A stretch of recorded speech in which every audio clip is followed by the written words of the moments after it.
जेजुरी गडावर भेसळयुक्त भंडारा पुरवला जातोय। जेजुरीच्या भंडाऱ्याचा भाविकांच्या आरोग्यावर परिणाम होतोय। माजी विश्वस्तांनी भेसळ रोखण्याची मागणी केलेली आहे। अवघ्या महाराष्ट्राचं कुलदैवत असलेल्या खंडोबाच्या जेजुरी नगरीला सोन्याची जेजुरी म्हणून ओळखली जातं। ते म्हणजे जेजुरीमध्ये उधळल्या जाणाऱ्या पिवळ्या भंडाऱ्यामुळे। पिवळा भंडारा जेजुरी गडावरती आणि जेजुरी नगरीत एवढा उधळला जातो की या भंडाऱ्यामुळे जेजुरी नगरी अक्षरशः सोन्यासारखी पिवळी होऊन जाते आणि म्हणूनच जेजुरीला सोन्याची जेजुरी देखील म्हटलं जातं। मात्र हाच पिवळा भंडारा आता जेजुरीत येणाऱ्या भाविकांच्या आणि स्थानिकांच्या आरोग्यासाठी धोकादायक ठरतोय। या भंडाऱ्यामध्ये होत असलेल्या भेसळीमुळे भाविकांचं आरोग्य धोक्यात आलंय।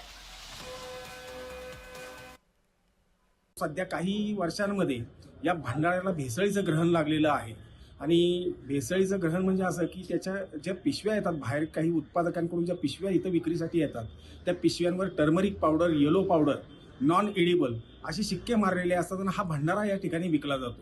या भंडाऱ्यामुळं भाविक भक्तांना डोळ्यांना त्रास होतो। डोळे चुरचुरणे, अंगावर उरण उमटले, काळे डाग उमटणे, त्याचबरोबर अंगाला खास सुटणे हे परिणाम या भेसळयुक्त भंडाऱ्यामुळे जाणवतातच। त्याहून विशेष म्हणजे पुरातत्व खात्याने एक अहवाल मागील काळात दिलेला आहे की या भेसळयुक्त भंडाऱ्यामुळे ऐतिहासिक दगडांवर परिणाम होत असून या भेसळयुक्त भंडाऱ्याला प्रतिबंध करावा।